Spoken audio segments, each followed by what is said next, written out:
of the land.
Project, the downtown example plan. And that was just around the pandemic time. We had high hopes for the action plan, and there were many, I'm going to say, failings of it. It didn't really materialize the way that we had hoped. Wait for it. It's delayed. And I'm not going to say it's the fault of any one person in the department or whatever. It's just because of the pandemic. We had to deploy staff across the city to deal with some other important issues like the housing issue and having people in hotels. But last year we did have public consultations on the refresh, and so we had three in-person meetings, and we had one online meeting, and they were all very well attended. I attended each and every one of them. I listened attentively to the issues and concerns of everybody. And I also met with the Dublin team as well, just to convey what I would like to see in the action plan. And I think they have really captured the voice of the community in the refresh. One of the things that was talked about, for example, was that a lot of businesses were being vandalized, be it with graffiti or the windows being smashed, and they had to incur the cost. So I spoke about that with the team to make sure that was in the new action plan, and that we can perhaps cost share with the business to try to help them with that. I think Dudley's is here right now, team is here, so I know they were really had a really difficult time with some of these issues. And of course, we are aware that there's a lot of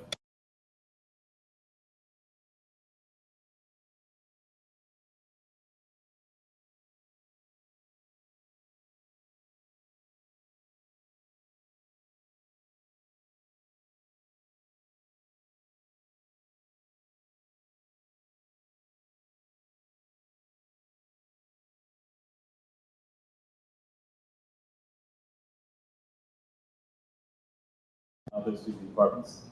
Before I continue, though, I forgot to mention we have a medley of city staff here. All the people on this end are city staff. So, and our school trustee, Deborah Williams, is here as well.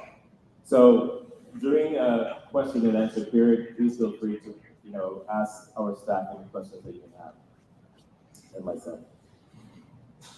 So with the refresh of the downtown East Action Plan, I just visually, I just want to go through this quickly. So the old plan, we wanted to clean the hotspots area on a daily basis. So Barbara Hall was one of those hotspots. Allen Garden was a hotspot. The other parts, we wanted to clean it 2 or 3 times per week. The mechanical laneway cleaning, once daily, and manually, people going through the alleyways and cleaning 3 to 4 times daily. So we've actually really enhanced it on the right side of the screen. So the hotspot is twice daily. Park maintenance, all of the park maintenance, once daily. Mechanical laneway, meaning like the people who are on the machines and sweeping the streets and all that, it's once daily. Manual laneway cleaning is 3 to 4 times daily, 7 days a week. And sidewalk cleaning, once daily to 7 days a week. And biohazard cleaning, like feces and those sort of things, that's 24-hour response. We actually have created a Clean Street team, which is a third-party organization that if you have an issue with biohazards, for example, you can call them out and they'll come and clean it right away. I was told today, actually, we purchased the biohazard machine to actually do this. And even though the refresh is going to start in the next cycle in regards to budget, which is April 1st, we're actually implementing some of these things right away. And the biohazard cleaning is one of those things. I also want to state too that we have significantly increased the funding for the downtown East Action Plan. Right? For me, this is one of the most important things I can do as a city councilor. I actually believe that. And what I'm also doing right now is speaking to 311, because I don't feel that you should be calling a multitude of departments, not transportation, not my office, not, wherever. Call 311. And they have been instructed, but we're still working on this, right? Being programmed and everything else. That if you call for downtown East Action Plan, they will then deploy the proper persons to deal with it. One of the things I actually want to do, not really by choice, but I'm going to do this anyway, is so 311 sits under service excellence of the city. I currently do not sit under service excellence, but I'm also very hands-on counselor, and maybe a little OCD, non-diagnosed. That I want to make sure this actually works in the way it's intended.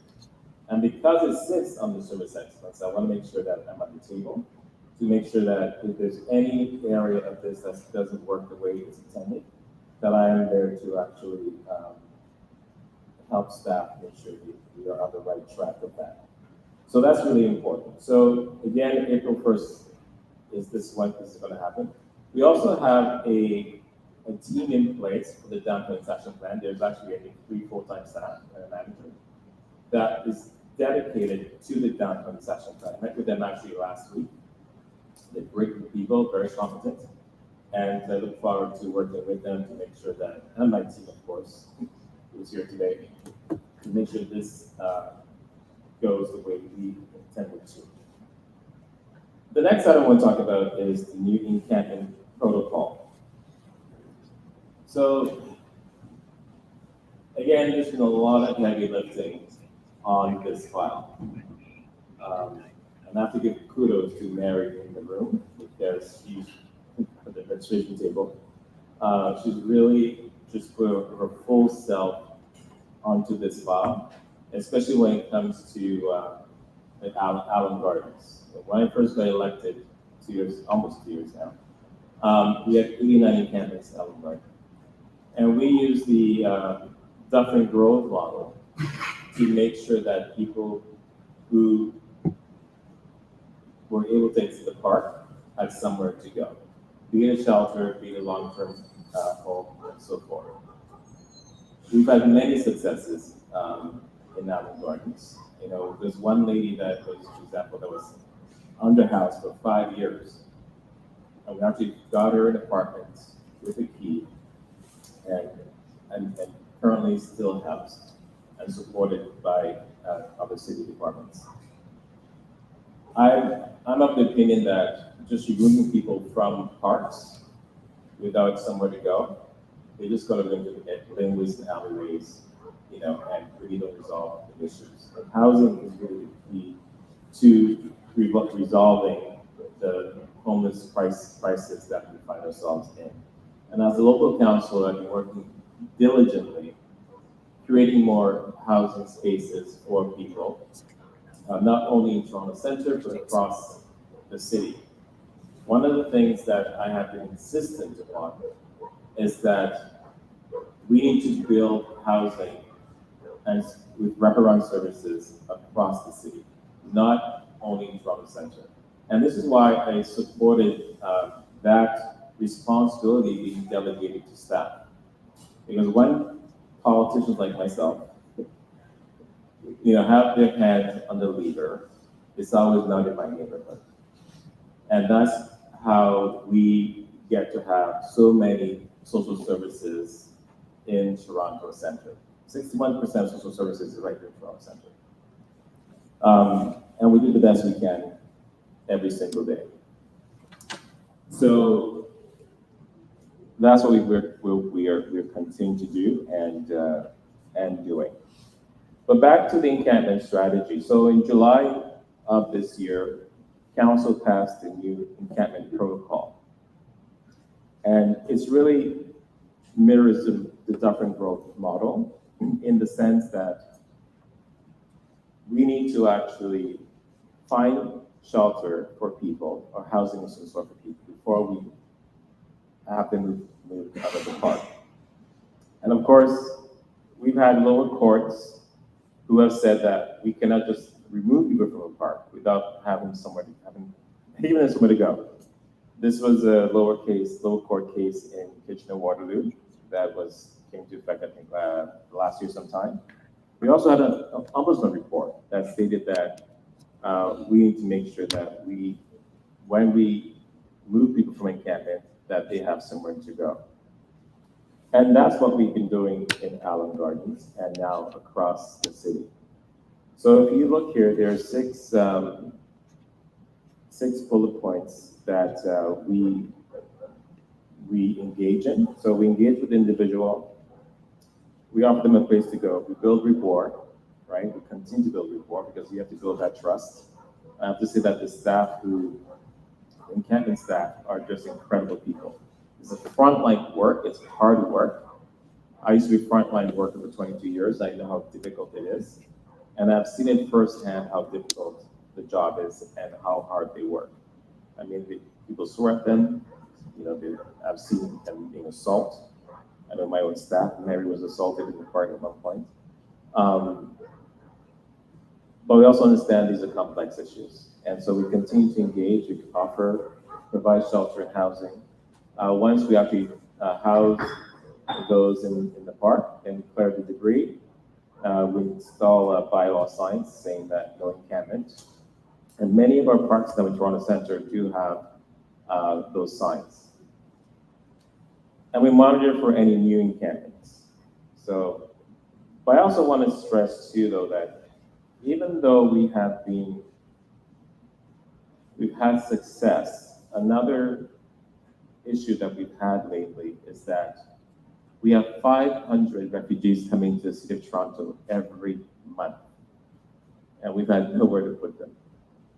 And now they are in our shelter system, which means that we are at capacity, and it affects us, the city, trying to move people indoors from the park.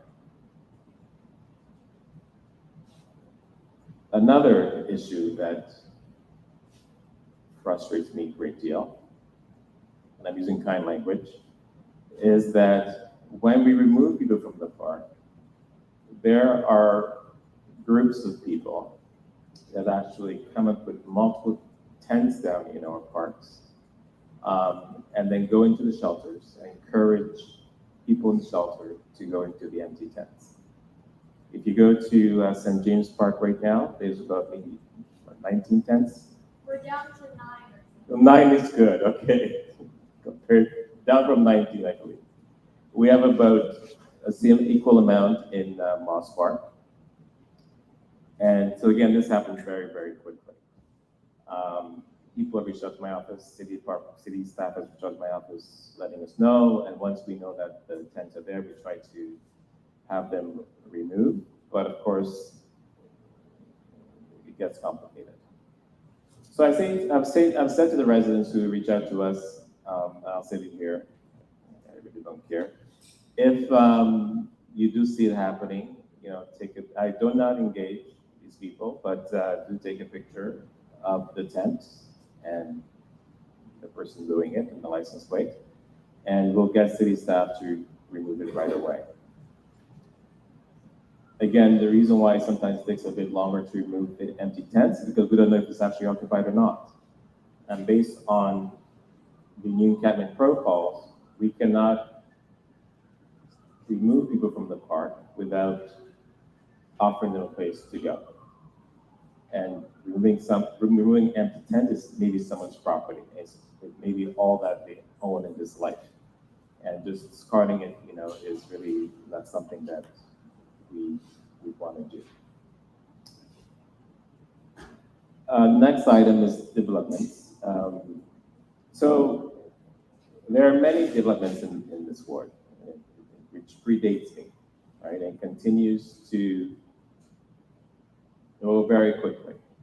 The province intervenes when it comes to developments. They've changed the legislation in the last year to allow developers to build quicker. Again, they use the housing crisis we're in as a reason to try and get this done quickly. They've removed third-party appeals. We've actually had to create a new division of the city last year. We have a new deputy city manager who's actually oversees this department, because the province has said that once an application is submitted to the city has 90 days to resolve it. So if you get to committee, 90 days. Before we used to have as long as we need it, and now it's only 90 days. So, and as I mentioned to you, if we don't do that, then I know at one point we were actually penalized, but I think they removed the penalty of that, right? So there's no penalty no longer. And if an item does go to the OLT, there's no longer third-party appeal. So as a residents association or whatever, you cannot even go as a party. It's only the city and the developer. So it makes it much more difficult. And also too, they want more density around transit-oriented areas as well. And that encompasses a large part of this ward, which includes the Ontario line. So there's a lot of moving pieces. And I also want to state too, that the Planning Act is a provincial act. It's not a city act. Yes, the city planners, are employees of the city, but they have their own act which they have to follow, which is an independent of the councillor. Planning looks at the application, they look at their criteria in their act, and they make a recommendation. They make a recommendation. I don't influence planning. It's actually illegal to do so. And so they make a recommendation to a committee, and committee approves it or rejects it. If we reject it, then it goes to the OLT, right? And since I'm on the subject of that, I know I'm totally off my script, but that's okay. I'll give you an example of an application I rejected. So the Phoenix, it's one application where planning said that the application is good, right? But we have an emotional attachment to the Phoenix. I went there when I was younger. I'm sure many people in this room has gone to the Phoenix. We have people come and depute saying that, save the Phoenix, right? And even my fellow counselors were talking in a way that they've been there as well, right? That, they have attachments to it as well. So planning said to us, their recommendation is that approve the application, right? We voted against planning's advice, right? Reject the application. So that happened. And then the city went out looking for a lawyer to go to the OLT. They looked far and wide for a law firm to represent them. No one would touch the application because planning recommended that the application was good. So then we had to call the developer and say, can we negotiate? The only thing that we were able to negotiate was that we got an extension. I can't say for how long, I don't know if it's confidential or not, for the Phoenix to use the facility, right? That's it. But hypothetically, though, speaking, if we were able to find someone to represent the city at the OLT, our planner, whose recommendation was the application is good, the planner would now go onto the stand and say, I don't support the city's stance. I support the recommendation in my report. So now the planner is testifying against the city, right? So when people say, oh, councillor, do more. Well, I am doing as much as I can in the scope that I'm able to do. And the reason why I meet with developers is because there are certain things that we can, and when I do meet with them, planning is always in the room. I never have a meeting by myself with a developer. And they also register at the front desk at City Hall when they come and see me. So, which means that they are in the lobby registry of the city. And it's FOIable, it's public.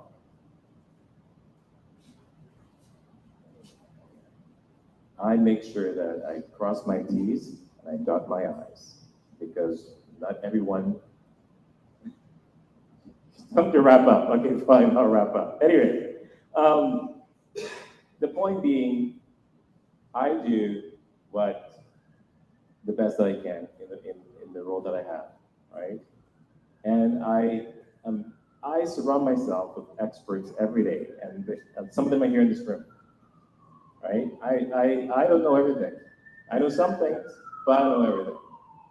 So I depend on the experts in the room to advise me, and they do so. Anyways, next slide. I'm sorry. some of the things that I've been able to accomplish in the short time I've been here. So when I first came into this office, 25 St. Mary's was one of the renovation sites that we had issues with.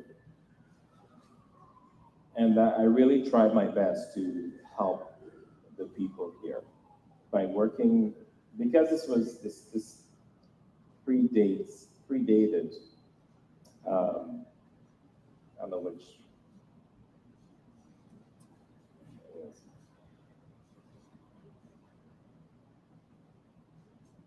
25 St. Mary's. So I worked with the developer to try and secure funding for the people who are being displaced and give them opportunities to come back. For example, like they're able to get living allowances, they're able to get secure some rent gap for them payments in regards to the calculations that you see. And so I was able to secure up to 44,700 for one bedroom, for example. And that was, the city used that as a citywide approach to development. Because I mean, it was different everywhere, right? There was no uniformity. And so they eventually used the St. Mary's example to actually, for other cases.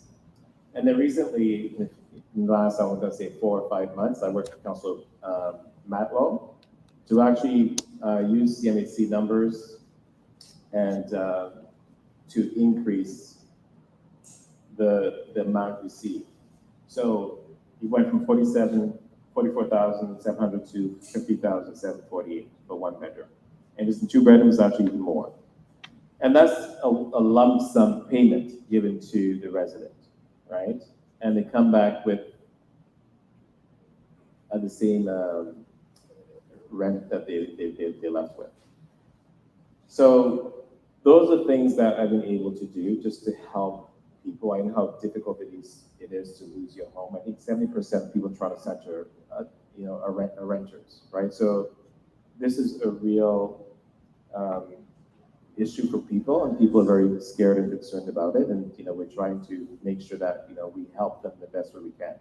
Thankfully, the province hasn't come back and said, councillors, you're actually pushing the boundaries here, and this doesn't work for us. And let me tell you, I've received many complaints from developers that they cannot afford this. The math doesn't work for them. As recently as last week, I got a call about that. And I said, you know what, this is what it is, this is on the books, deal with it. So anyways, I know I'm way behind time. Community safety. So we do have a new superintendent here. He's not here today, but in the ward. He started in July of this year. His name is Ish Musa, and I've had a few meetings with him already. One of the things I do is I meet with the superintendent once every month just to go over some of the stats and the issues that the community has, just to make sure that we're both on the same page. The chief of police and the Medical Office of Health, Devilla and I worked on bringing the core team down at the young Dundas area. It's called Community Outreach Response and Engagement Team. And so the nurse practitioner and a police officer proactively go out into the downtown core around Yonge and Dundas and look for people who are at risk and help them proactively, right? And so Cadillac Fairview has generously donated space in their mall close to Joey's for the team. So it's a great program, and it's the first of its kind, and I have high hopes for it. The mayor and I are actually also working with, we had a summit. Can I say that, Tyler? Okay, sure. Well, we had a health summit with the federal minister of Provincial Mental Health and their provincial counterparts to talk about how we can help people with addictions. And so one of the things we did talk about was a health hub. And so we are hoping to have a health hub in the ward, but also across the city, hopefully beyond. You've heard some of the announcements that came out of that recently. That meeting that took place actually happened before that announcement. But a health hub is a good thing because people can get free care, there's women's health, dental services, but also a low barrier respite space for people who have addiction issues. I actually, as Chair of Board of Health, visited one of the sites at, where's that hospital called, Tyler? St. Mike's? No. Women's, I think Western Hospital has a low barrier facility where people with addictions can go and they can rest and they're taken care of, and until they feel better, they can leave. So I have seen the success of that, and so I'd like to see that here as well as Chair of Board of Health.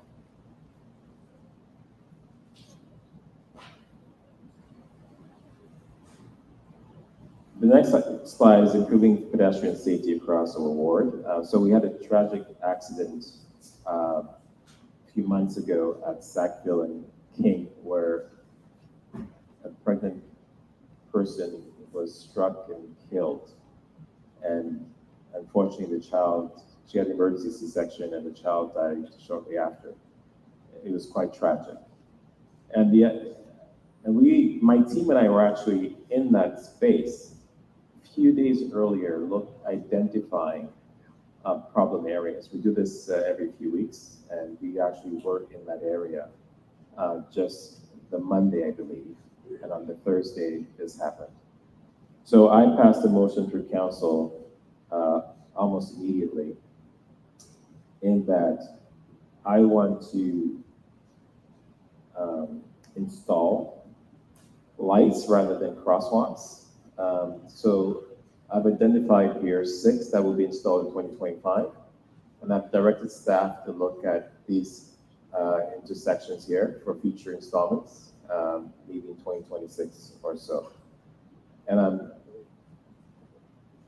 so we're on this, and for me, it's a priority. I want to see this happen right away. Another good important thing is the bike share expansion. I used to sit on Toronto Parking Authority, and I helped push the increase in bike share across the city. And so in 2023, we have 7 new stations in Toronto Centre and 161 docks. In 2024, we had 3 new stations and 69 docks. And I can tell you that they're well utilized. When I walk across the ward, or I see most of the docks are always empty. So it's money well spent. So currently we have 95 stations in Toronto Centre and 2,094 docks, and growing, I must add. And it's nice that we have these bike share, in Scarborough, in Etobicoke, in North York. It's across the city. It's well utilized, so that's amazing. And so that being said, the next slide is about parks. I have worked really hard to maintain and revitalize our existing parks. Parks is important to me and to all of us. In our urban center, there's not a lot of green space, and it's important that we maintain our green spaces. So Barbara Hall reconstruction will take place in 2027. But we will actually get to consultation as early as next year for the revitalization of the park. And but that being said, though, I have authorized staff to give priority to the Trans Memorial outside here, in that the community have asked that we create a path of some sort so that people can get to it and pay their respects. And so I've said yes to that. We're also moving the garbage on the northwest side of the 519 to the southeast side of the 519. Is that section funds paying for that as well? Yeah, okay. That's fine. So yeah, so I know they're working with park staff to make that happen. I think it's a great idea. We'll also revitalize the off-leash dog park next year here in Cloverhill Park. What I'm really excited about, though, is that at Yonge and Wellesley, the TPA parking lot is being turned over back to the city, and we're going to create a park there, the entire space. And so we will start public consultation on that in early next year. We've also revitalizing the Clock Tower Trail, James Canning Off-Leash Park, we're also revitalizing. Next year, Wood Street and Bridle Plain streets are being resurfaced. Wood Street will feature beautification measures and permanent trans flag and rainbow flag crosswalks. Bridle Plain will feature traffic calming measures and connect Dr. Lee and McGregor Park with Upper Place Park. New neighborhood street signs for the village are being installed by the end of this year. Young Tomorrow construction will begin shortly after FIFA in the second half of 2026 and 2027. One of the agreements with hosting FIFA here is that no construction is allowed anywhere in the city while FIFA is here. So, and I'm in the very early stages of working with staff and the local community to create a land trust for the village. One of the things that has been said is that we're losing a lot of our, I'm gonna say village, but we're losing a lot of businesses here, right? Because there's a lot of development, and we have no control over these developments, right? You know, I think I was told like, is it 3% or 13% of businesses own the land that they're in, and that is a problem. So what I've started to do is, it's also just to go back a little bit, the province has now changed Section 37 funds, and that the city is only allowed to receive 4% of CDCs, right? Community benefits charges of the entire building, and that's a lot less than before, because before the council could negotiate that. Now we cannot. So what I've started to do is that I've actually redirecting those funds to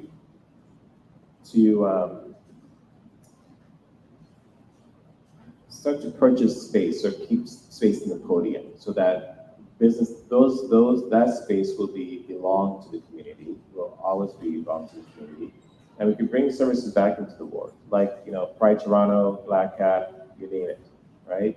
Fill those spaces with the services that you and I want to keep this community vibrant.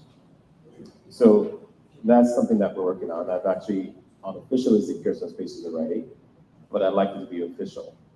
So we'll keep working on that. And the next item is, so I do our best to communicate with our community. For example, we create these resource pages, or pamphlets, I'm going to say, and we do that. We do a refresh every year of these pamphlets. So this was last year's, I believe. So this should be coming out next year. We also have an online resource page. So it's at chrismoyes.ca/resources. We also have a neighborhood specifics page on the website as well. So please look at that. Another really unique feature is our text message feature. So if you register for text messages, you'll get messages that is specific to your area. For example, it became very useful in the last rainstorm. 77 Howard, for example, lost complete power. No elevator, there was no electricity in the hallways, in the stairwells, it was dark. And of course, emergency management and fire was there, and we helped people as much as we can. I worked with the landowner, and I was able to get them to distribute fire on every door, because there are people who couldn't get downstairs, couldn't climb the stairs. But in that emergency situation, we were able to get them to actually register to a text messaging and provide them with, minute-by-minute information that they needed. And that was actually really helpful to them. So there's just one example of, the value of that service. And I do encourage people to get involved. There's a lot of opportunities to get involved. Last year, I launched Toronto Centre Talks. I think it was very useful. I learned a lot, we learned a lot, there's a lot of sharing. I like the online aspect of it, because we can go to breakout rooms online. I hope we do that again this year, not in person, but that specific item. We also do participatory budgeting, in that we try to, again, previously, councillors just arbitrarily just decided where the money should go. Build a dog park here, or paint this bench over here, right? And so I don't always know what's best for the community, right? I may think I may know, but it's nice to get the feedback from the community. And so we have been doing this PB for the last year, and it's worked very well. People have been engaged, and we've seen great results of it. And we send it back to staff. They tell us how much it may cost, the feasibility of it, if it's possible or not. And if we put it in the pipeline, and it's on its way. So I think we're starting that again soon, if we haven't already. And it will be ongoing. We also have a Toronto Centre Projects website our office maintains to keep residents informed about capital projects. So if you go to Toronto Centre Projects, it's full of information there, and I encourage you to look at that. And every year, I conduct a survey to gather feedback and measure the impact of the Downtown Needs Action Plan. Again, it's so important to award, so it only takes 5 minutes to complete the survey. Please go on the website and just take your 5 minutes and fill it out. All I ask of you this evening. Your feedback is very valuable. And lastly, we are organizing a Toronto Centre holiday party where we will recognize this year's Community Builders Award winner. Again, that's a new award that I created last year. I think people like to be appreciated. There's a lot of great people out there doing a lot of great things. And I think it's important to say thank you as often as possible. It will be held on December 11th at St. Lawrence Hall from 6 p.m. to 9 p.m. It is a dinner, and tickets are limited. And that's the end of my presentation. It was a lot longer than I thought it would be. I apologize. So in the room, we have Eddie and Yusuf that will have number cards. If you want to speak, just get one of the cards from either Yusuf or Eddie. And if you're online and you want to speak, just type in the chat, or go to chrismoyes.ca/backstage and join the queue there. Okay?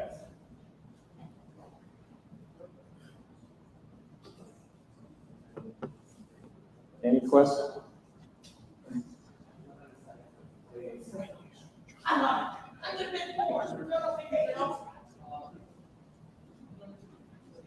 Who is number one? Number one.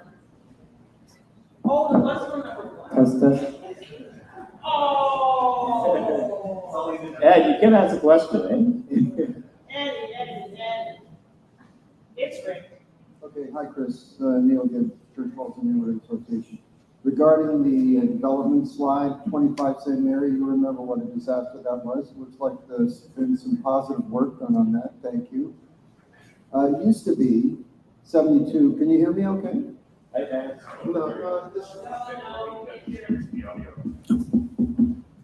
test, test.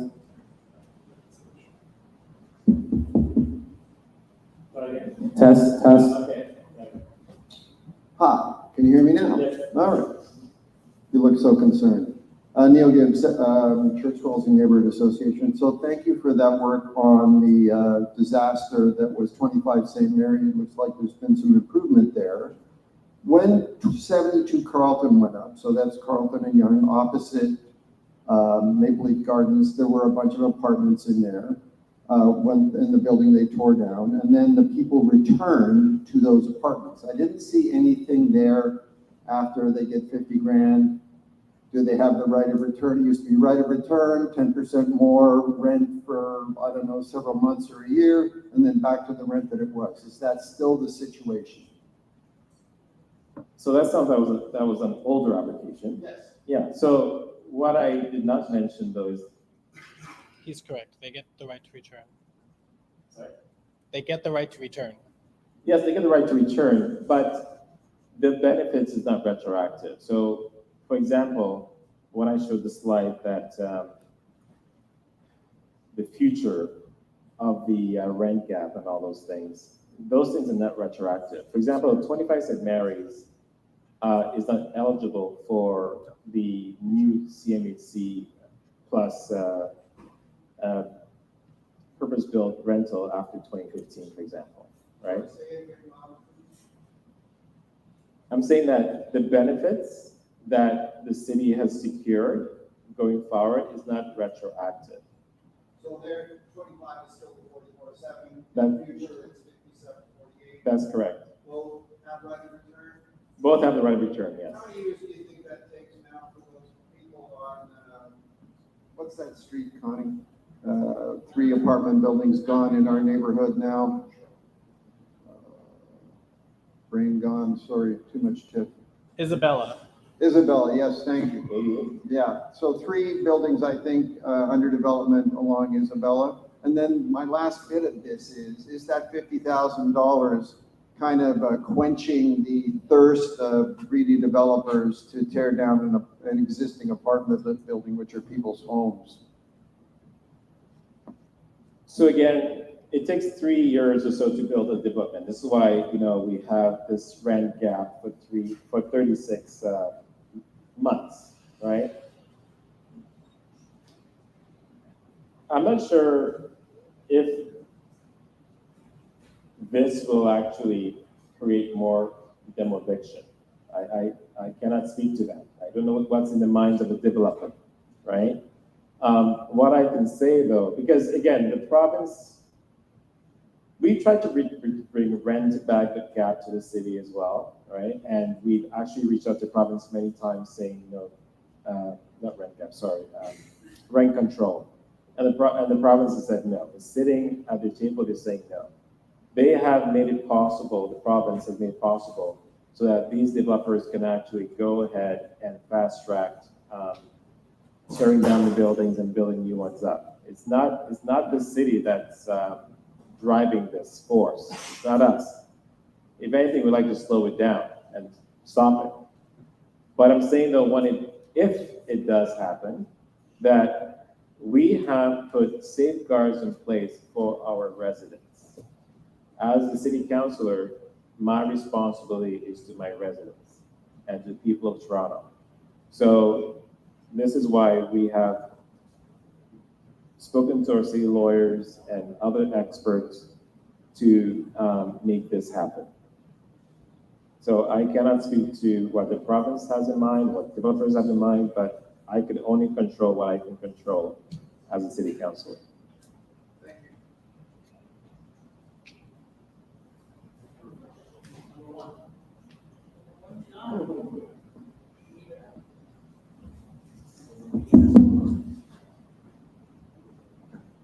Councillor Moyes, I'm a resident of 15 Dundonald Street. Dundonald is one street north of Yonge and Wellesley.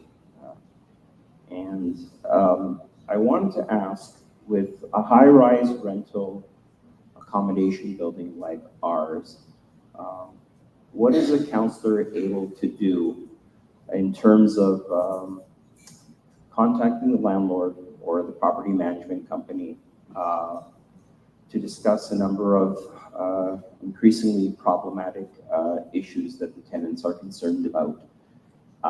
We're talking about building security and safety. Cole Burns is a convicted sex offender who has been in our apartment building during the winter time. He was convicted of beating and raping a woman. Tenants in our building are also concerned about bedbug infestation and cockroaches. It's getting out of hand. There are tenants who are leaving because even after repeated pest control treatment ordered by the property management company, the issues are persistent, and the bedbugs are spreading to other units as well. We're also concerned because there are a number of e-bike couriers who use 15 Dundonald Street, even though they don't live there, as a place to park their e-bikes in front of the building and also on both levels of the garage, despite the fact that you need a fob to access the garage. There is evidence that fobs are being duplicated, they're being passed around, they're being sold. I have contacted the property manager for the building, and I told her that the duplication of fobs in particular is worthy of police investigation. I've offered to help in any way I can. I've offered to have her speak with other tenants, who can provide evidence that this is taking place. But as is expected, the property management company doesn't want to divulge what progress they're making on these issues. Maybe they've contacted the police, maybe they haven't. But I just want to know what I can do as a tenant and what my fellow tenants can do to try to address just a few of these issues that are happening in the building. There are other ones as well, but I thought I'd just focus on those three. Thank you. Well, if there's a crime taking place in the building and you're aware of it, you should really contact Toronto Police. They are there. You could do that anonymously, of course, if you don't want to identify yourself, or you could, speak to an officer. That's what I would suggest when it comes to the crime piece. Rent Safe TO, you can call them if you have any building deficiencies. Actually, you know what? Speak to staff. Good evening, everyone. My name is Janet Stokel. I'm the manager for Rent Safe TO as part of municipal licensing and standards. So to address your concerns, absolutely, we can help you as a city resource. Since you have spoken with your management and you feel that there are challenges being addressed in terms of pest control and the proper maintenance standards of it, please call 311. List the concerns out there. You can do it online or via the telephone, and we will send an officer to contact you and to do an inspection and to see the concerns within your common areas or your particular units or your suites of any resident that's there, and we will address it with the property management to make sure that they're compliant with the bylaw.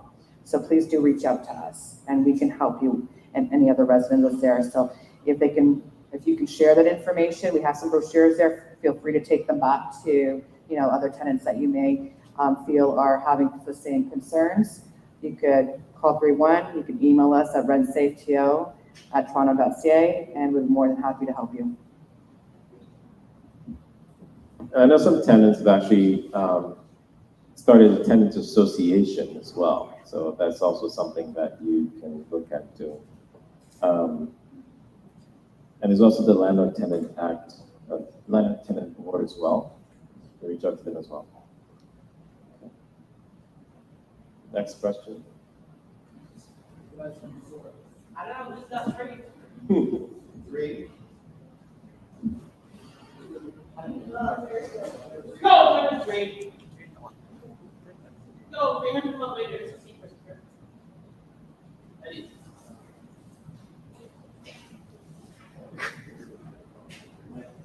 Thank you.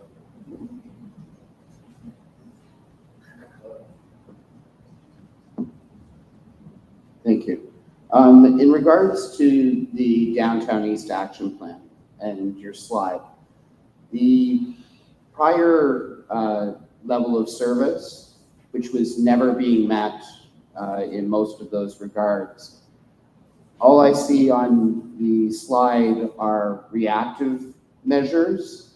What proactive measures are you and the city doing concerning Downtown East Action Plan, rather than just cleaning services? I mean, what proactive measures are going to be taken on and improved, because none of the Downtown East Action Plan has been working?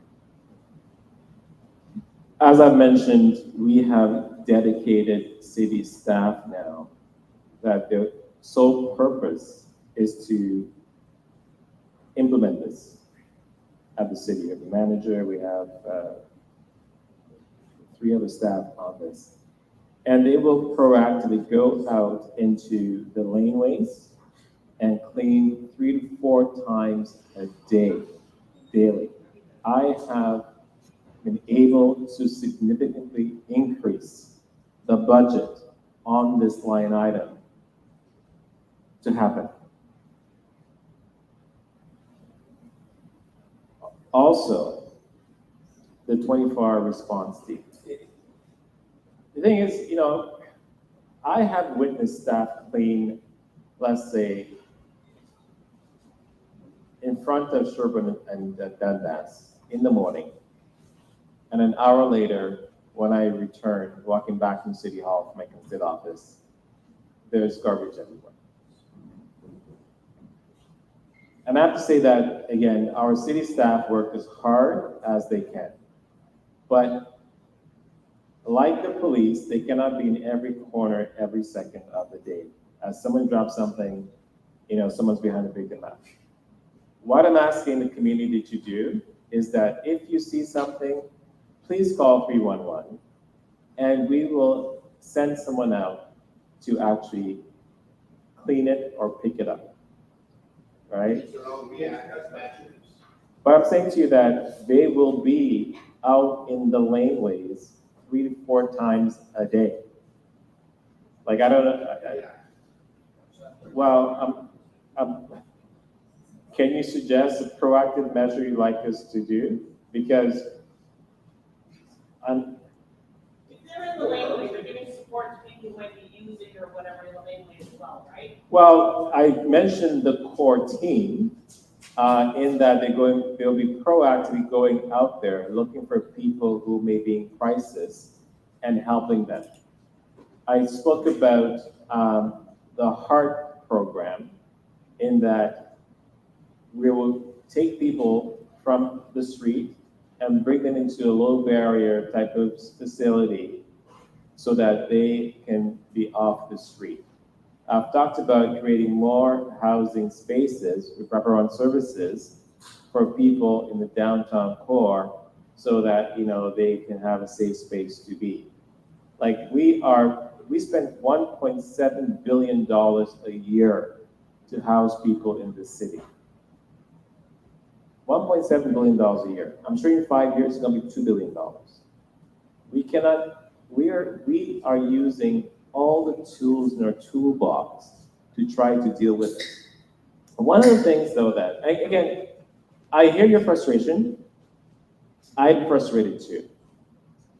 But I have to say, though, that it's really unfair that people expect the city to do every single thing and pay for every single thing. Addictions is healthcare. The province is responsible for healthcare. Mental health is healthcare. The province is responsible for healthcare. But because the province isn't coming to the table, then the city has to step in.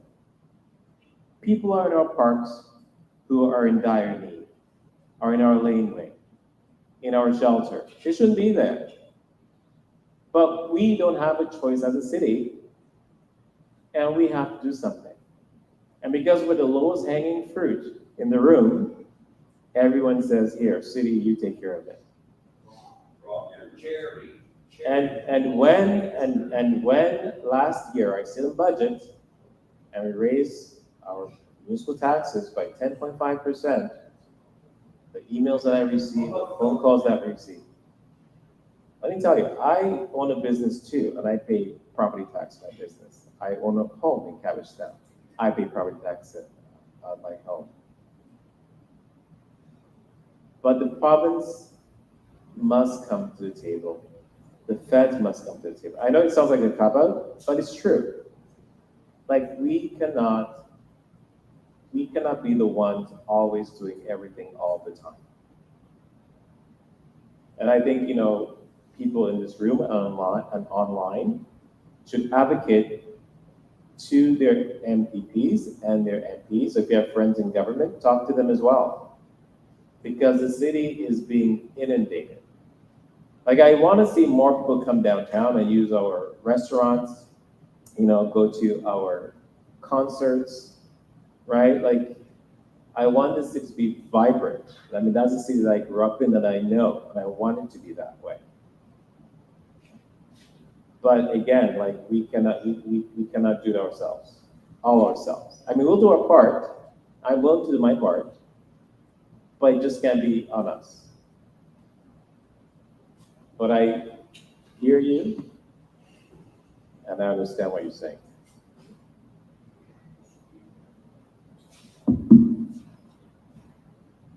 Hi, Counselor. Oh, for the people online, you can hold it then. People online, that's hilarious. Connie O'Gill, community neighbor, CWNA for years. I watched all the slides, I actually read them. I really appreciate the increase in intersections rather than just crosswalks. I know the one on Sherburne at Earl Street. I use that often for grocery shopping. That's very hazardous and all these types of things. That's really appreciated. You caught my ear when you said the dog park at James Kennedy Garden, but there isn't one. So what was that about? James Kennedy Garden. JCG. Is parks there? There's no dog park at James Kennedy Garden. Sorry. It's not your turn. We're in the process of creating one there. So Okay, now there's a here's square my on the side question. there. Who did you consult? Because there's a lot of people who don't want any more dogs there. And- Because it's high density residential. Yeah. And it's So right next to a woman's house. Like, come on. the consultations will be starting next year.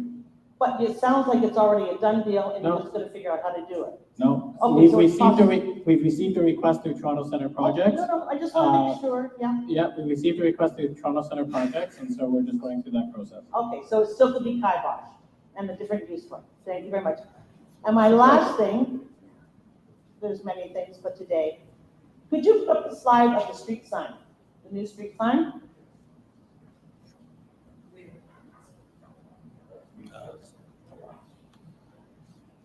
Thank you, darling. Now, my question is, even when I'm standing here, is there room for change in this sign? Because I'm sure the people at the back, the Church-Wellesley is not clear. It's not really clear, it doesn't really stand out. If I'm visually impaired, it's not something I can see readily to know what it says. Can there be changes made to the street sign of this date, or are they already printed? Sorry, Connie, I apologize. I just need clarification on something. Can you repeat that? I'm so sorry. Sorry, guys. People in the back of the room can confirm it's difficult to see the white lettering on the top of the rainbow banner. Is it possible to have it black? As visually impaired people using the street, it doesn't really, it's not very visible. It adds no punch that this is Church-Wellesley Village. It kind of fades away into the rainbow. And the other question was, I know when we presented to our exec, will the street numbers be put on the signs? Because many people find those very helpful. And the last piece on the signs is, will they be installed from the south side of Charles Street to the north side of Carleton College, west from Yonge over to Jarvis? Will they encompass the entire area? South side of Charles. North Yes, my side. team is nodding yes. Good, and will numbers be included? Yes, and can we get black in the letters instead of white? Oh, I love this team. Thank you very much. Yeah, so Connie, the reason they are gonna be on the south side of Charles. Just a caveat though, the boundaries as you described them are correct. They are not going to impact the BIA. So the BIA boundaries, the BIA signs will remain. And then on the south side of Charles, near Yonge, there's the Yorkville BIA. And so their signs will not be touched either. However, the rest of the south side of Charles Street will be, because unlike what they like to think, they are in the Church-Wellesley Village, not in South Yorkville. Thank you. And the last, so we did that. Good, okay, thank you very much. Number 5. Oh, it's not. Hey, we'll start. Okay, I think it's, who's next? Good evening. My name is Barry Cook. I'm at the City Park. Quick question about the village, and some of it is information that happened before you were elected. We were notified that Yonge Street was going to get a revitalization between Queen Street and Carlton Street. And that has been announced and delayed and announced and delayed. And we were also told that until such time, Church Street, which also the BIA has a revitalization streetscape plan for it, is on hold until Queen Street is finished. The rationale behind that is that the city wants Church Street to be the north-south conduit maintained, even though Jarvis Street and Bay Street are better conduits north-south. My question is Yonge Street actually going to get revitalized anytime soon? And what does that mean for the BIA's streetscape as far as them being able to get underway? Because until such time, we're going to have a streetscape that we have right now, which is run down and tired and needs that revitalization going forward. That's a good question. So as I mentioned, because of FIFA, Young Tomorrow is going to commence in 2027. So one of the requirements for FIFA is that there's no construction in the city while the games are here. That's the reason I was given why it's been pushed to 2027. We're also trying, I'm not quite sure, I would say church is a thoroughfare, but I would say that I also want, what I'm trying to do and talking to staff about is that and yes, there's going to be a streetscape for Church Street, but I also want to revitalize Church Street around the same time that we're doing Young Tomorrow. I want to bring them into the catchment and make that happen. So those are the conversations we're having, but and we continue to have. I hope that answers your question. But Young Tomorrow is happening. I mean, a lot of people along Yonge Street is very anxious about it. Catholic Fair is anxious about it, and many others are anxious about it. As you know, Queen and Yonge is closed for the next 4 to 5 years because of the Ontario line, so that's caused a lot of headaches down there as well. And I have even been asked to maybe hold off from Young Tomorrow until that intersection opens. But quite frankly, I think, we need to get this done sooner rather than later. I mean, I received a report this past week that the TTC is back up to pre-pandemic levels in people coming, using the transit system. We've had many festivals down here this past summer, and, they are bigger than ever. We had Cabbage Sun Festival about a week or two ago now, St. James Sun Festival. We need to make sure that the sidewalks are large enough and you're safe, right? So those are things that I'm looking at in a holistic way, trying to make sure that we get these projects going. Right. I would just argue that the Queen Street revitalization, the Yonge Street revitalization, Yonge Street is going to be vital and active no matter what, whether they change the traffic pattern or not, and whether they make a part of the mall, a mall or not. Queen Street, or Church Street rather, is slowly, quietly decaying with businesses leaving and people uncomfortable on the street and it feeling awfully run down. And there is a plan to make something happen here, but we're having to wait on Yonge Street. Well, this is why I said that, and Young Tomorrow is going to happen in phases, right? And this is why I've said to you that I want it to be coupled with the Young Tomorrow when it's happening. And that's what I'm talking to staff about currently.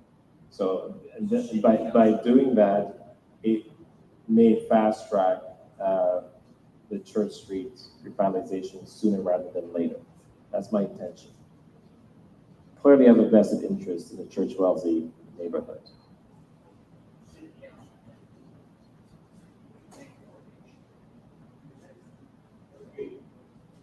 I'm deeply concerned about the, fine.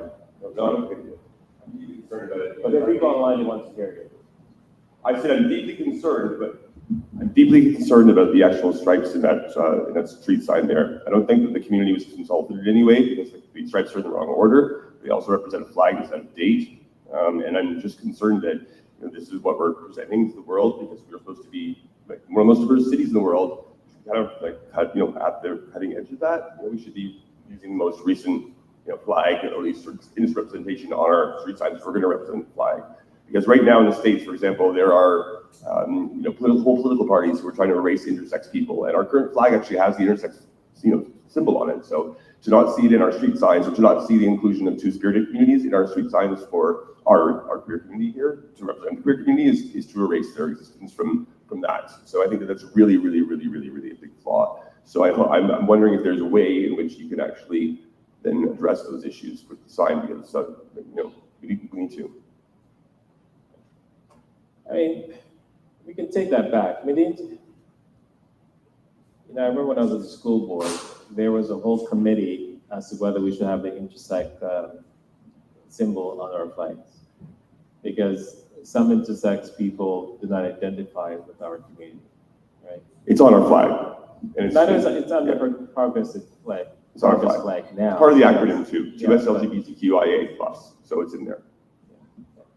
Well, we'll take it back. I mean, we did get some advice from various groups about it, but again, I don't make these decisions arbitrarily. It is a community decision, and we'll continue to consult, see what results we get from it.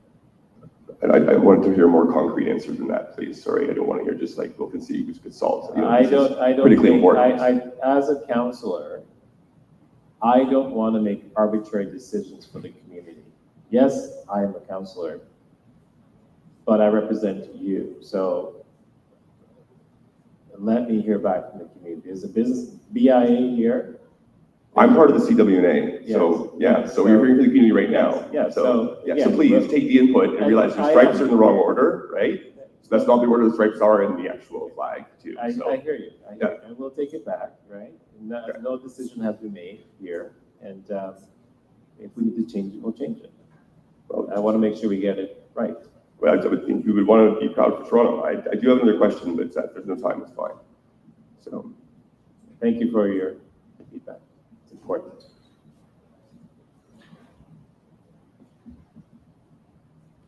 Hi, Chris. Connie reminded me when she mentioned street numbers that I read into several administrations before you because there are no street numbers on Queen Street and various places in the city.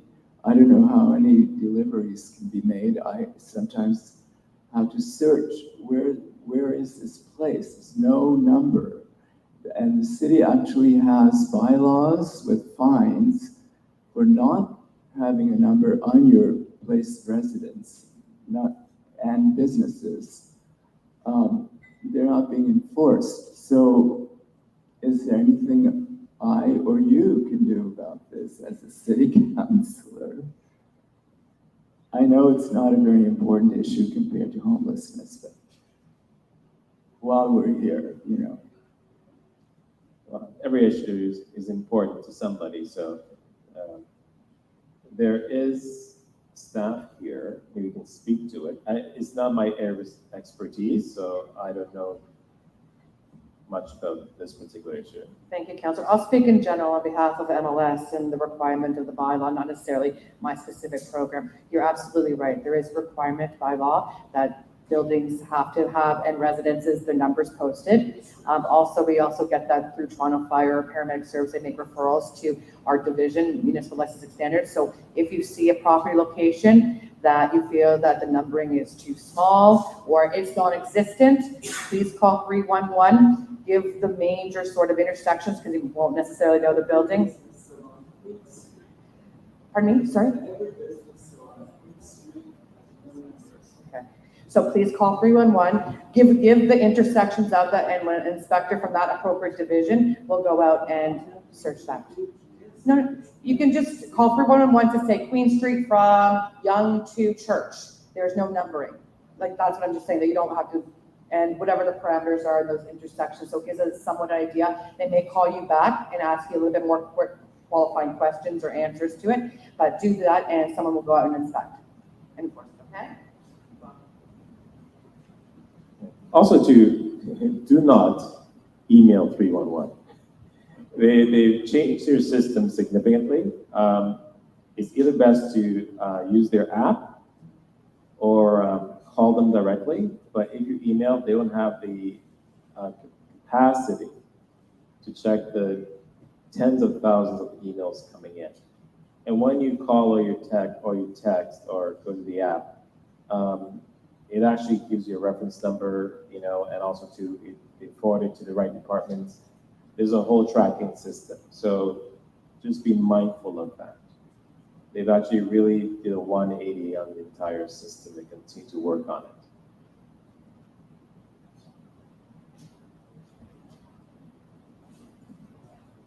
Hello, Christine Dingmans from the Cloverhill Community Association.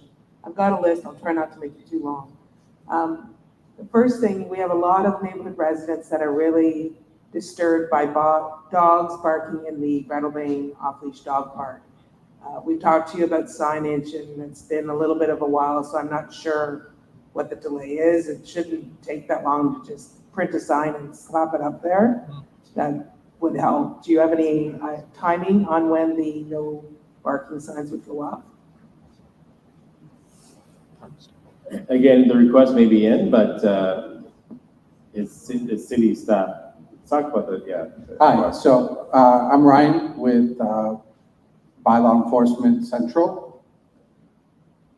So we have a couple of issues in the city where we need signage and orders have been put in, but we haven't received them as of yet. There are instances where they've been put in the next day because we have stock, but depending on what bylaw is being cited, any nuances associated with it, if it's a noise-related kind of thing, the sign doesn't exist, those kinds of things have to be vetted and approved if the sign is new.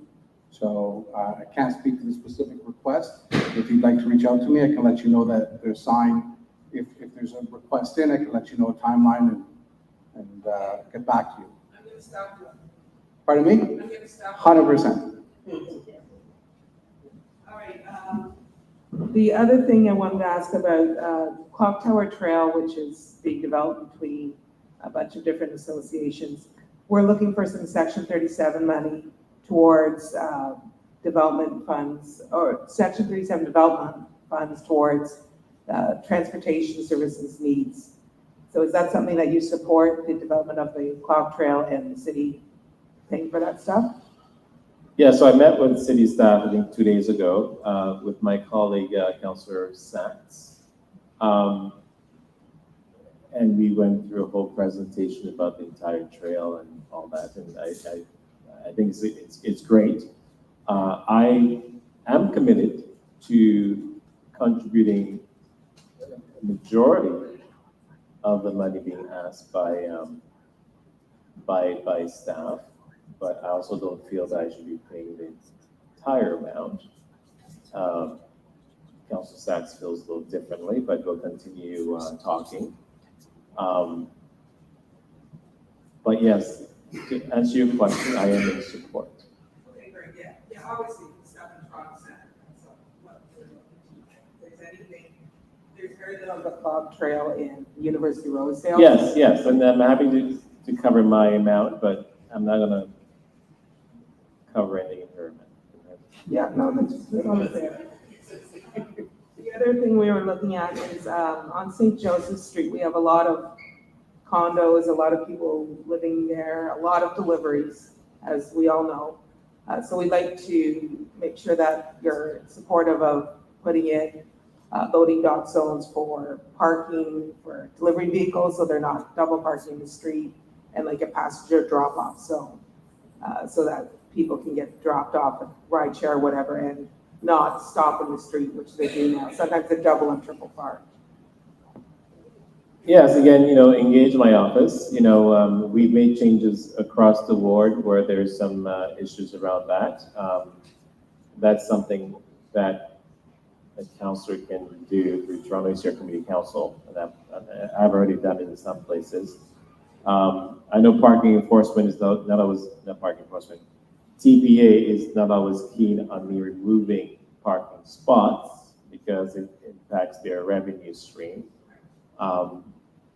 They do push back quite a bit, but at the end of the day, the decision is mine to make. But do continue to work with my office, and we'll try to find a happy medium. Great. The only other thing I would say generally about 311 is I love complaining to not complaining. I love putting in requests 311, but the challenge is it's often difficult to find the right category for something to go in. So it can be a little bit frustrating.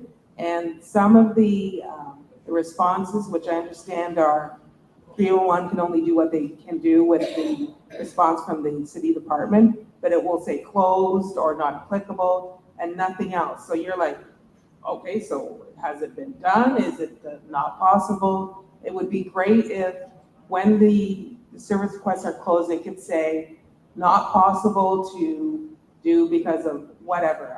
What I have to do is I have to follow up with your office. Marcio has to talk to someone, they have to follow up. So there's a lot of steps in between that could be eliminated if they were more descriptive in when something's closed. So I have spoken to 311 about that.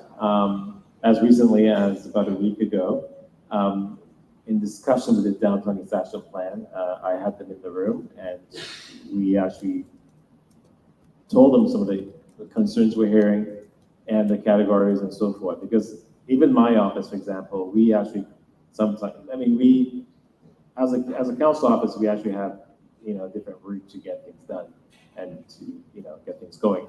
But sometimes just for fun, we'll go and we'll try to figure things out ourselves to the front end, and we see some of the hiccups that is there.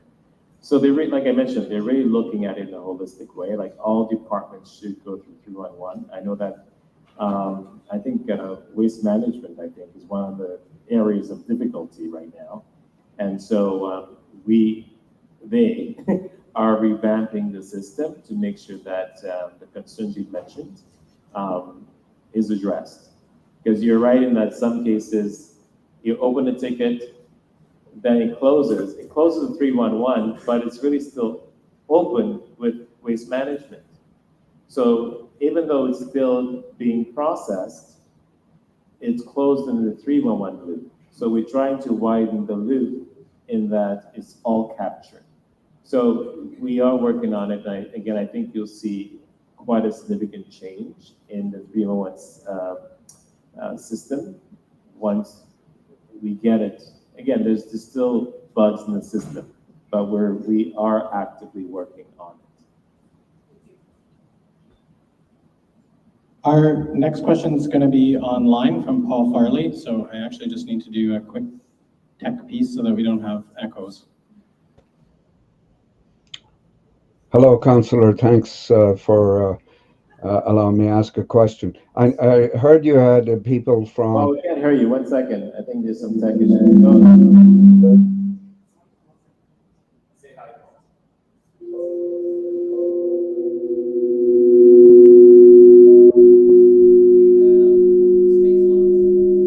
Wow. That's a hum. Check 1, 2.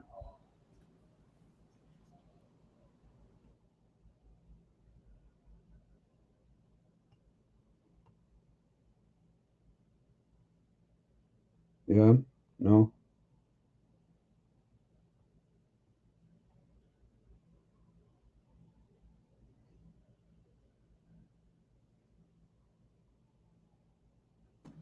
Go ahead, Paul.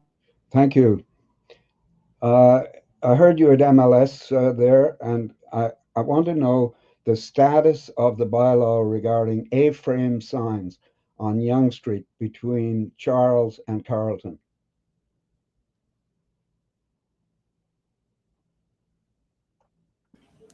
Hi, Ryan.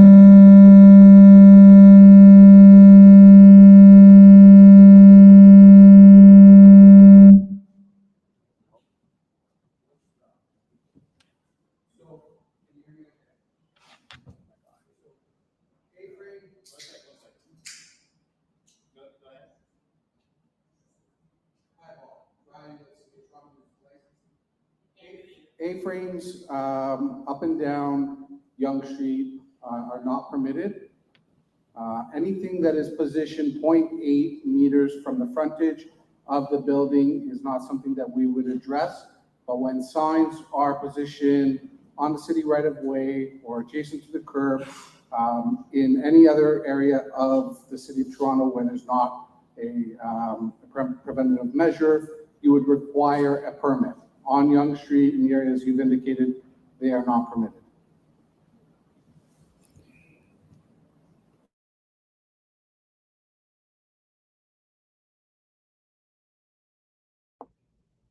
When last was there an audit of whether that bylaw is, because it's really endemic. Every single shop has a sign, some big ones. It is a real issue for the most trafficked street.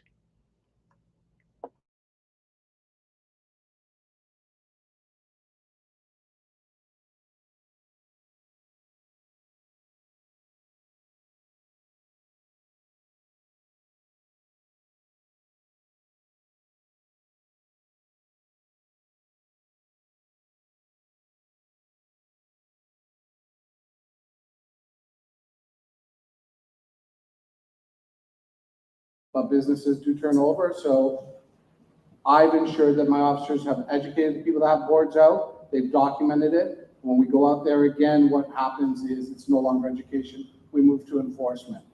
So I invite you, Paul, give me a call if you have anything specific you want to identify that we're not aware of, but I can tell you for sure that we are on top of Yonge Street and addressing it.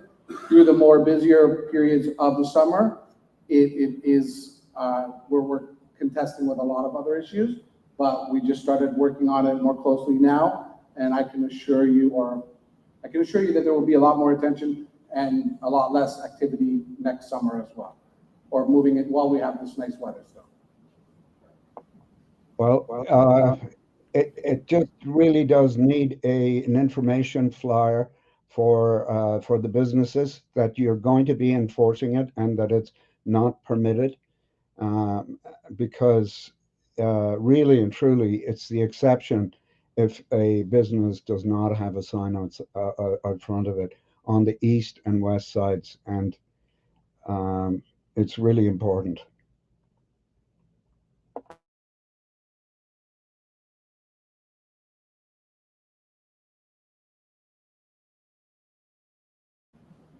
I think MLS have heard it loud and clear. So he's saying, to summarize, that enough education and more enforcement. I just have one question on that. Does that mean we have to keep calling 311 and reporting individually? Or in the same way that you went out as a speed program? Working on that. We started about 3 weeks ago that we started getting more attention than we were. It's not something we should have to do at all. I would say if we make it into another 2-3 months, we're still seeing issues. And I would say call us back. I don't think we will. People are always going to put out money here, they're always going to get shot at it. But my concern is where we're going to blocking causing issues for people to move around. And that's why we did the 0.8 meters. Somebody has something that's advertisement out there, we're not addressing that. but as soon as it leaves that area, if it's a safety issue, then it's not permitted, and my officers will charge for it.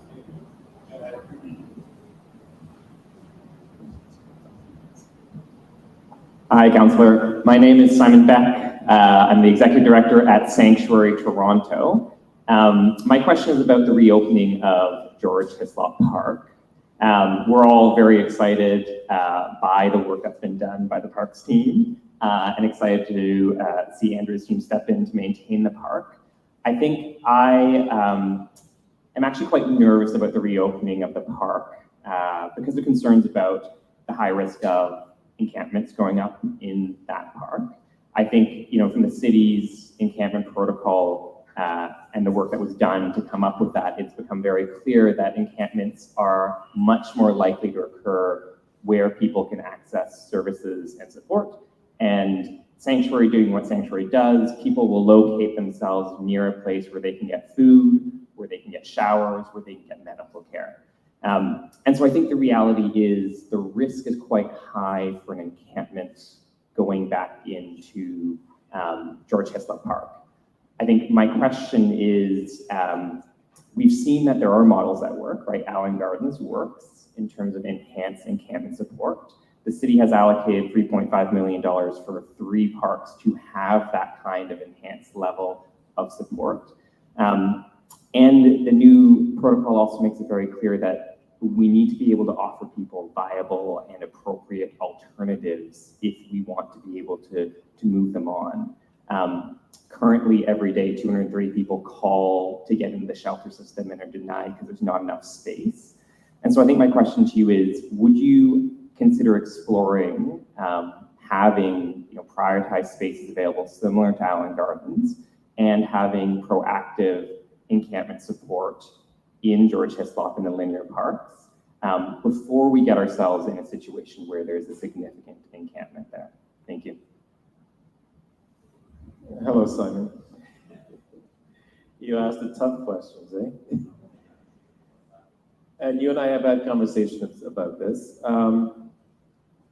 So it's no surprise to the people in this room that we've had an uptake of encampments across the city. We used to have a dedicated team at Allen Gardens just to house the people in Allen Gardens. Because of the pressures elsewhere downtown, we've now had to share the resources in Allen Gardens to one in WB Mallett's ward. So the issue is because we're not in Allen Gardens all day, every day, 24/7, when we're not there, there's new encampments coming in, then the encampment folks have to come in and try to deal with that and, find them somewhere else to go. I sit on budget. I've asked for more funds, more teams to go out, be available.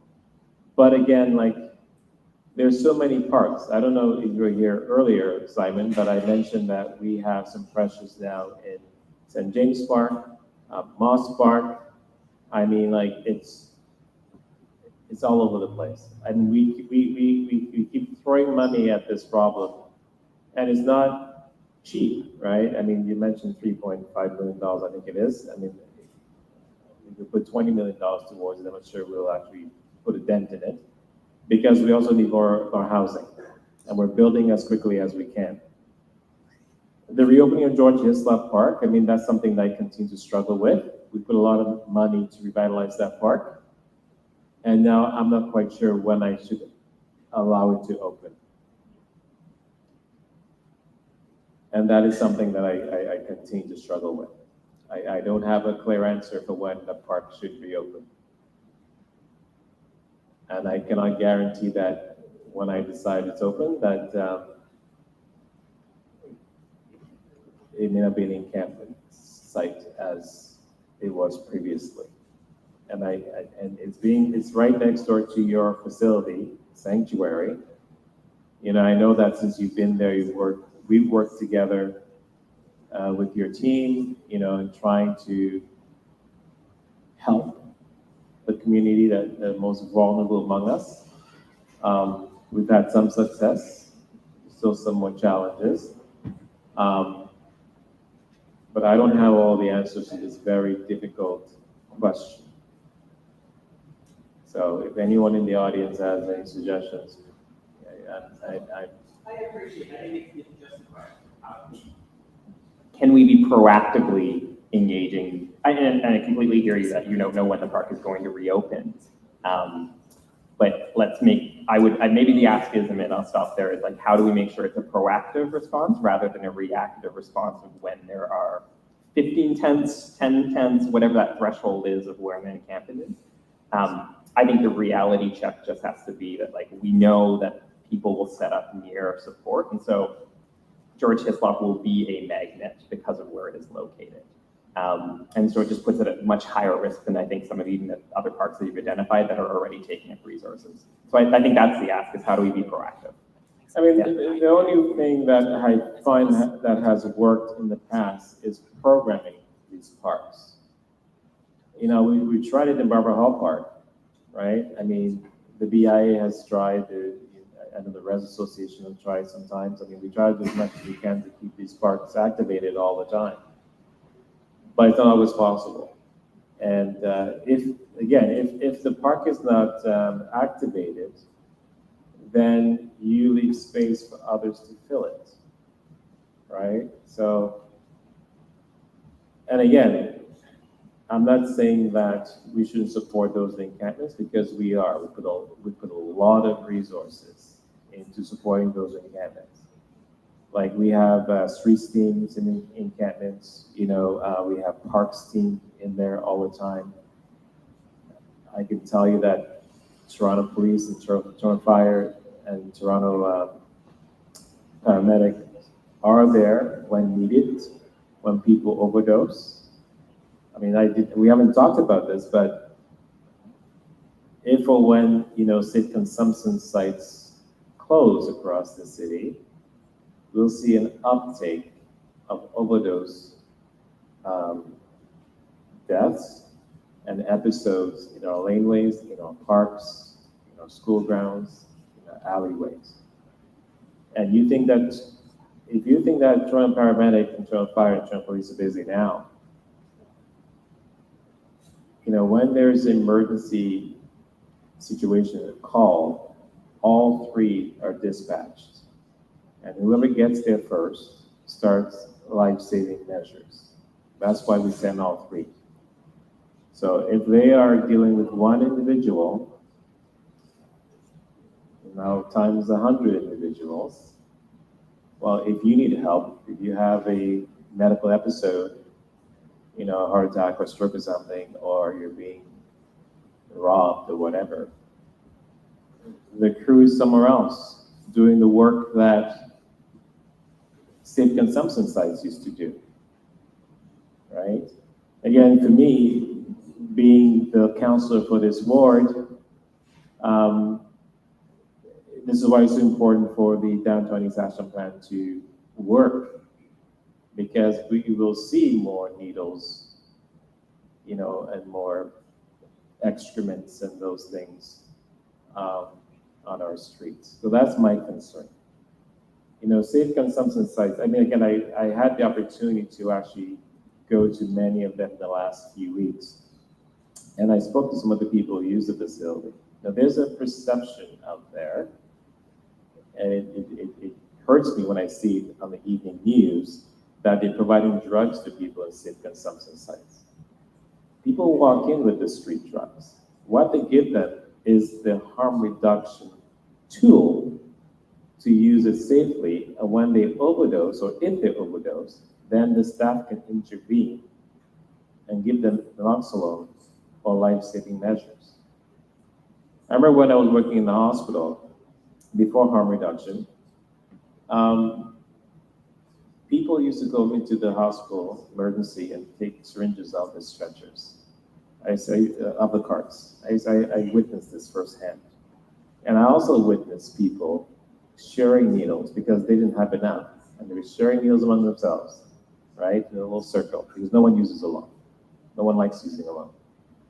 And so, of course, HIV rates went up. Pepsi waste goes up. And guess what? You create a secondary problem because now they have other healthcare needs and they come into emergency trying to deal with it.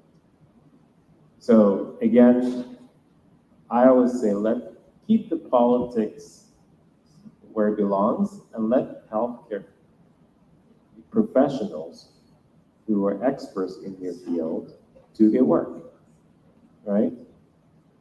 Councillor Moy, sorry, I'm from the encampment office. My name is Belinda. We haven't met yet, but part of our job is building networks and coordinating with city divisions, and part of it is also working with community agencies. So I welcome you to also work with us around encampment prevention for when the park opens. So definitely feel free to reach out. We can connect after the meeting, okay? My apologies to staff.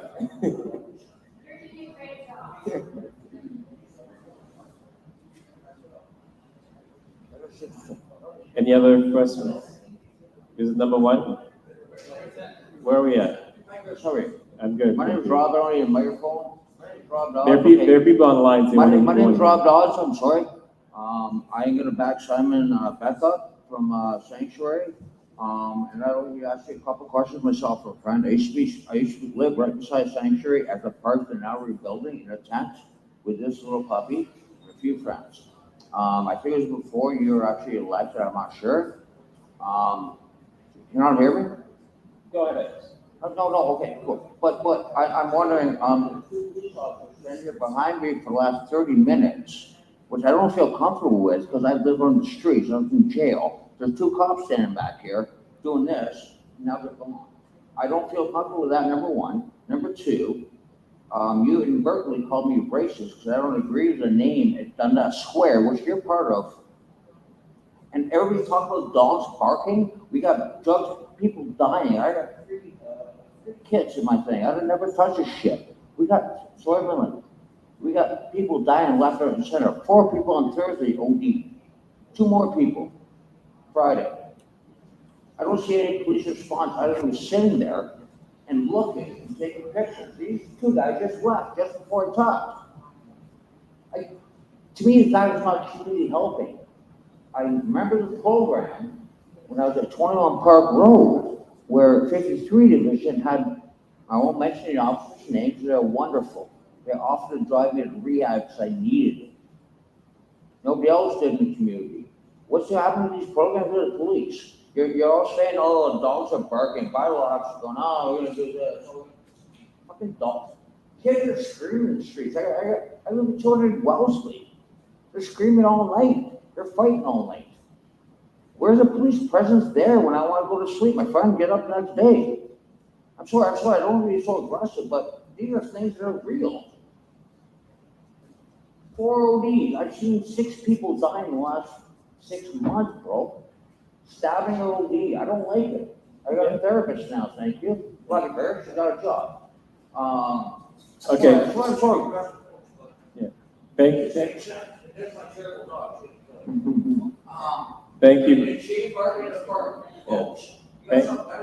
Thank you for sharing your thoughts. You know, these are difficult conversations to have. You know, the need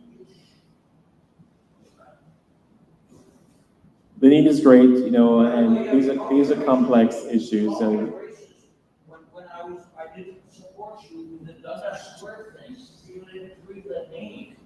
You can call it City Crosby, tragically hit. It's called tragically hit place now. Get some guy who needs pain, that means well. Thank you for your comments.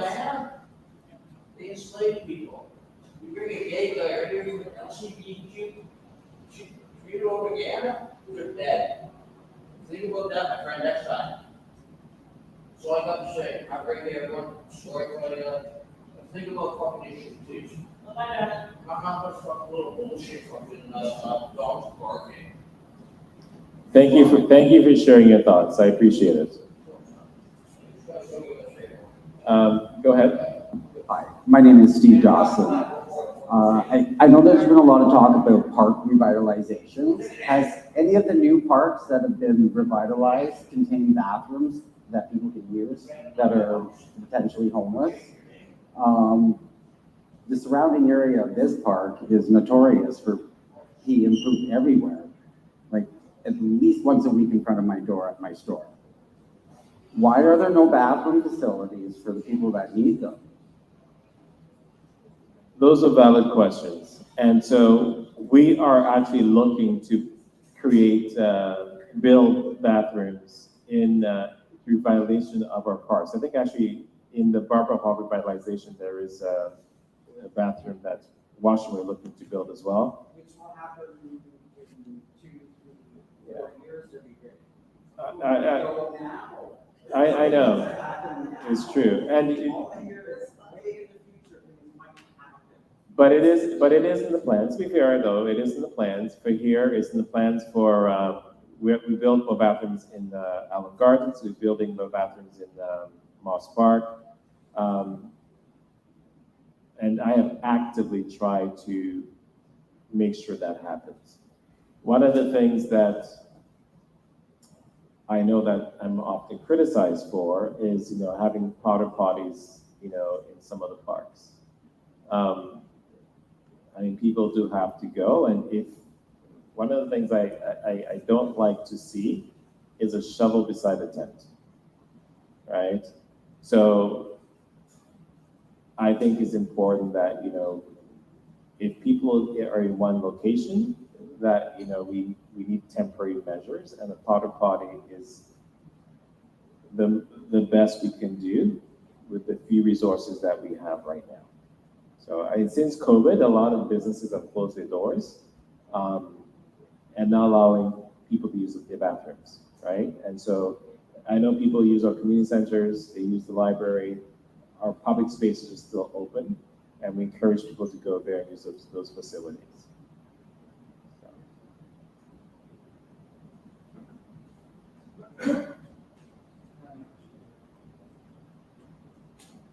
Hi there, thank you very much. My name is Naomi Chero, and I live on the Bay Street corridor, Bay and Wellesley. My question for you is about Dr. Lillian McGregor Park. I hate to complain about dog noises with all the other issues, which are more pressing than this. However, I do look on the dog park, and I know there are many people who are frustrated about the bylaws that are not being upheld. There are a lot of people that are there at 3 o'clock in the morning. We have issues with excessive dog barking. I've called 311. They not even realize that I'm able to make a complaint about excessive noise. Is there anything that we can do? I am very open to working with the Parks Department. They probably know me. They don't like my email. I would really like to see something being done because I'm a shift worker and it's very difficult to get any sleep when people are using the park at all hours. Thank you. One of the requests I think I received for that park in particular is perhaps limiting the hours of the park at night. So I know that I've taken that back. That was a recent conversation that I had, I'm going to say about a month ago. And so we've taken it back, staff, to see the feasibility of that. But again, MLS is here when it comes to dogs and barking, so maybe they could comment on that. And perhaps what is the best way to maybe activate your department, because people call, she said she's calling 311 and 311 seems to have difficulty getting that to you. So the reality is you have to keep calling 311 in order to file any complaint in regards to what happens in the park. All City of Toronto parks are technically closed as of midnight.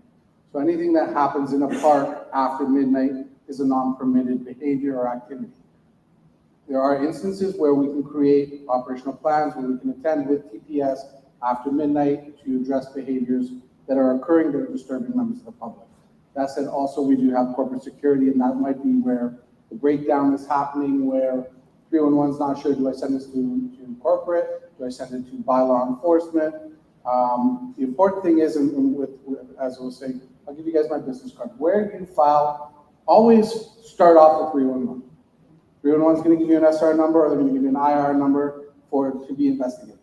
Where the communication breaks down or you're not getting any type of an answer, you're free to reach out to me, and I'll point you in the right direction. Some instances, as it pertains to just dogs off leash and stuff, we collect data and we allocate resources on that basis. But if something's disturbing you in the middle of the night, it's something we take seriously, and I welcome you to call me, and I'll figure out who you got to get to in order to address it. That's the biggest problem, because if there's no officers or. So bylaw enforcement works until midnight. For an operational plan where we're addressing behaviors that occur after regular hours, we can be out there. If it's something that involves criminal behavior, it's not bylaw. If it's something that involves drugs or people that are intoxicated to a dangerous level, it's not bylaw. But start off with 311, indicate what your issues are, reach the right person based on the criteria that you submit. And where that fails, I'm 10, 11, 12, 13, 14.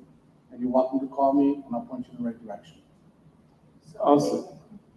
Okay, can I make a comment? Sorry, I think the problem just happens at all hours, and I understand that bylaw officers are working, up until midnight.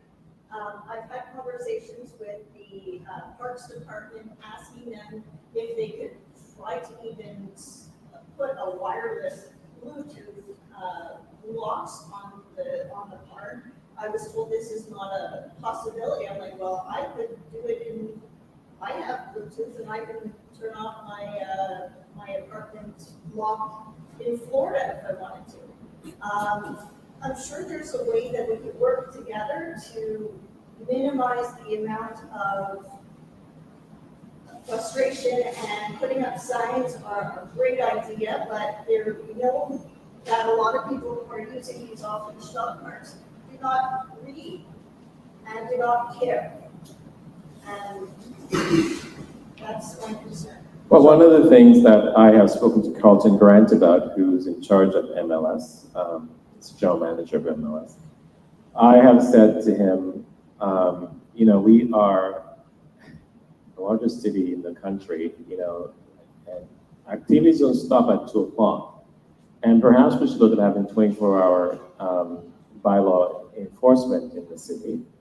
I can tell you at Young Dundas Square at 2 a.m., it's as busy there as it is at 2 p.m. in the afternoon. And my office gets those complaints. And so the police will not respond. You go, well, it's MLS. So, and I know that one of the reasons why I'm not talking inside baseball, but it's part of their contract, right? I was told, their union contract or something. But those are things that we're looking at. It's not the first time that I've heard this complaint about the park, that particular park, and other areas of the city. And I think we need to look at the city in a 24-hour cycle, not a midnight sort of thing. Night, yeah, exactly. But I know you're getting a lot of heat today. I mean, you're the messenger, right? Welcome to my world.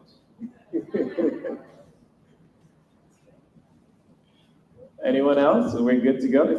It's time? What time is it? Oh, excellent. Well, I guess it's time to say goodbye. Thank you for attending. Thank you for providing your feedback. Thank you for allowing me the opportunity and the privilege to be a counselor. I appreciate the tough questions, right? And I think too, it's good that I hear it, my staff hears it, the city departments hear it, and perhaps by all of us being in the same room, it will help, solve some of the issues that we're having. So again, my contact information is here. Feel free to visit my Constitute office. We're open Monday to Thursday from 11 to 4. You can call our office. Usually Stanley answers the phone. You can email the office or reach us on social media as well. And just as a note, we do not respond to messages on social media. is we put information there, but we do not respond on social media. If you want to respond to my office, you can call, you can email, or you can visit my office, but I do not respond to social media.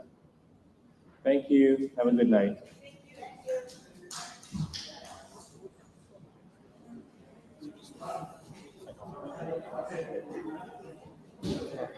Yeah.